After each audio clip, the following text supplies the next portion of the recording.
Okay guys, so today I am going to show you how to use the clone stamp tool in Photoshop. So this will be one of your Photoshop assignments. And so I'm using an older version, CS 5.5, but if you have Creative Cloud, it's going to be generally about the same.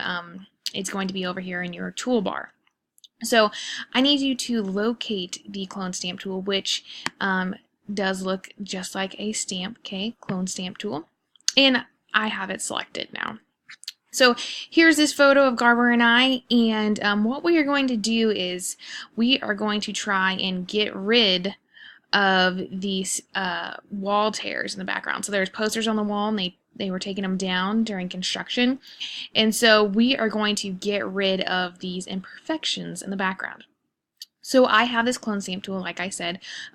So you can see how I have a selection tool on my cursor. So I can make my cursor bigger or smaller by using the square bracket keys on your keyboard. So as you can see, I am doing that now. I am going to go fairly small. So on the clone stamp tool, you have to select a source that you want to stamp over an area of your photo. So I have this area over here that I want to get rid of. So on your keyboard, you are going to hold the Alt Option key. Okay, so if you're using Mac, it's Option. If you are using a PC, it is Alt. So you are going to hold that button. As you can see, my cursor is now different. It has a target. So I am choosing a target point of the photo that I want to use to stamp over another part of the photo. So I am holding Alt and I just clicked on my keyboard.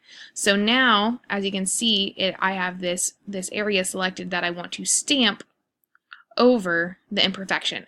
So I am going to start clicking, and you can see the source of where my selection was by using that Alt key, that Option key.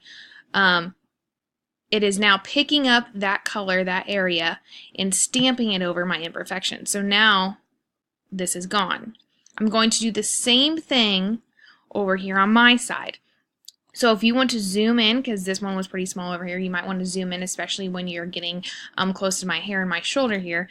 You can just hold Alt or Option on your keyboard if you're using a Mac and zoom in. So here I am, I've zoomed in a little bit.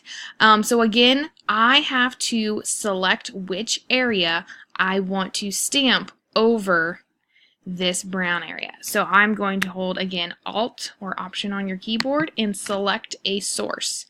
So now I can start basically painting or stamping over the imperfections in the wall.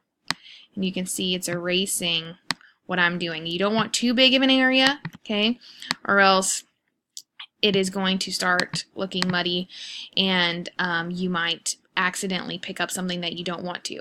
So again, you need to make sure that you are not stamping over the wrong color. So if I just kept going, you can see what it would be stamping. So I might have to reselect my stamp area, my source,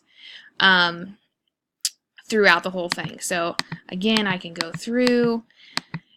When you get to my hair, you are going to want to zoom in even more because it's going to get a little harder, and you can make your cursor a little bit smaller and really try and cover that up in there, okay?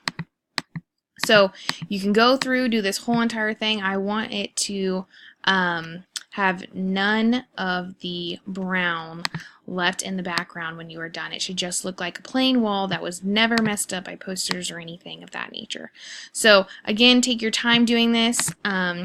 If you mess up, you can always go up to edit step backwards or Command Z or Control Z to just go backwards, but the end result again needs to be a clean wall. If you have any questions, feel free to email me about this, but again, we are learning the clone stamp tool today.